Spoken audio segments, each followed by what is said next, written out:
Hello सभी को मेरा प्रणाम।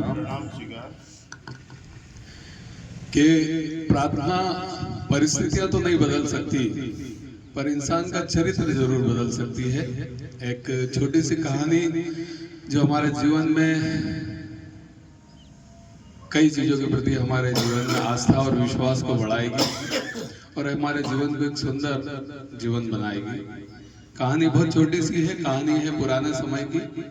एक पंचायत थी जिसके अंतर्गत 11 गांव आते थे और उन 11 गांवों की ऐसी दुर्दशा हुई कि वहाँ कई समय से बारिश नहीं हो रही थी। सूखा पड़ गया था, अकाल पड़ गया था। गांव वाले बड़े चिंतित, बड़े दुखी थे। पंचायत सचिव के पास जाते हैं, बोलते हैं, तो पंचायत सचिव कहता है सरकार से जो मदद आ सकती है वो आ रही है। अब इसमें सरकार भी क्या करे अगर पानी नहीं गिर रहा है तो। फिर भी जो मदद आ सकती है, जो आ रही है, वो हम आपको दे रहे हैं। आप लोग प्रार्थना करो कि बस पानी हो। तब उन 11 गांव वालों को कहीं से पता लगा कि 100 किलोमीटर दूर एक मंदिर है जहां पर एक पुजारी जी हैं और वो वर्षा के लिए यज्ञ करवाते हैं और उनके यज्ञ करवाने के बाद वहां पर वर्षा जरूर होती है।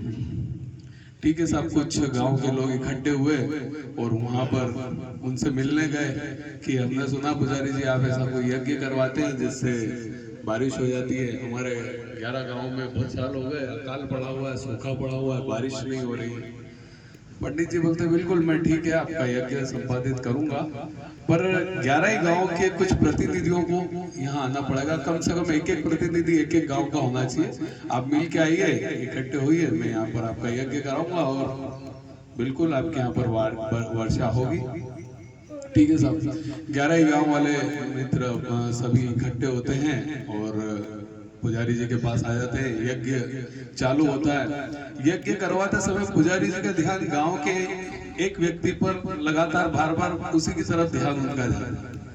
ठीक है साहब, ध्यान जाता रहता है, यज्ञ संपादित हो जाता है। फिर पुजारी जी कहते हैं माफ कीजिएगा, सभी गांव वालों को कहता है कि माफ कीजिएगा, लेकिन 11 गांव में से केवल एक गांव में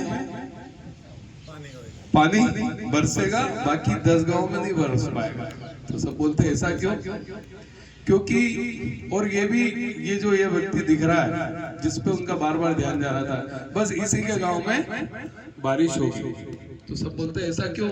आखिर इसके गांव में ऐसा क्या है जो इसी के गांव में गिरेगा और हमारे गांव में पानी कितने गिरेगा? बोले आप ध्यान से देखिए, ये जो आदमी आया है ये अपने साथ क्या लेके आया है? क्या लेके आया? वो छाता लेके आया। तो बात थी आस्था की, विश्वास की। उसे विश्वास था कि यहाँ पर यज्ञ होगा और तो आप लोगों के अंदर, ठीक है, आप लोगों को किसी ने बोला, आप लोगों ने सुना समझा, आ गए कि ब्राह्मण जी एक यज्ञ करवाएंगे और बारिश हो जाएगी ऐसा, पर आपको विश्वास नहीं था। ये आदमी संपूर्ण विश्वास, संपूर्ण आस्था के साथ आया। इसको पता था कि मैं इस यज्ञ में बैठ रहा हूँ और यज्ञ संपादित होगा, यज्ञ सफल होगा और मेरे गांव में बारिश होगी। ठीक है साहब, ये सब बात सुन लेते हैं, सभी गांव वाले वहां से निकलते हैं। पर बाद में गांव वाले आगे चल के बात करते हैं कि अरे ऐसा होता है क्या कि एक गांव में नहीं गिरेगा और अपने गांव में गिरेगा, ऐसा वैसा। ठीक है, सभी लोग बस में बैठ के जाते हैं। पहले उसका गाँव आता है जो छाता लेके आया था, वो जैसे ही उतरता है और बारिश चालू हो जाती है। बारिश चालू हो जाती है, सब लोग बड़े संबित। फिर अगले स्टॉपेज पे अगला व्यक्ति उतरता है, पर किसी के भी गांव में बारिश नहीं होती।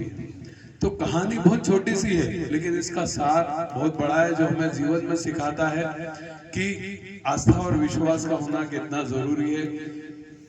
जैसा कि मैंने शुरू में ही कहा कि प्रार्थना परिस्थिति तो नहीं बदल सकती, पर हमारा चरित्र बदल सकती है। और चरित्र जब बदलता है तो परिस्थितियां अपने आप बदलना शुरू हो जाती है। तो संपूर्ण आस्था और विश्वास के साथ हम में से कई लोग मंदिर जाते हैं, लेकिन हमें विश्वास नहीं है ना। हम में कई लोगों को बस ठीक है मंदिर जा रहे हैं, दर्शन कर रहे हैं, लेकिन वहाँ भगवान है ये भी हमें विश्वास नहीं है। तो संपूर्ण आस्था और विश्वास के साथ अभी हम देखते हैं कई मंदिरों में, जैसे मैं गीता मंदिर या बहुत सारे मंदिरों में अपन देखते हैं कि इतनी आस्था भी होती है। एक जैसे आज गीता मंदिर में आप निकले करें तो देखें कि भगवान को शॉल ओढ़ा रखी है। क्यों? क्योंकि ये भी एक आस्था है, क्योंकि उन्हें पक्का विश्वास है कि यहाँ भगवान है और उन्हें भी ठंड लगेगी। तो ये छोटी छोटी बातें हैं जो हमारे आस्था और विश्वास को, तो छोटी सी कहानी है। संपूर्ण विश्वास और आस्था के साथ अगर हम कोई कार्य करते हैं तो हमें सफलता जरूर जरूर मिलती है। बस यही इस कहानी का बोलो साचे दरबार की। चलिए एक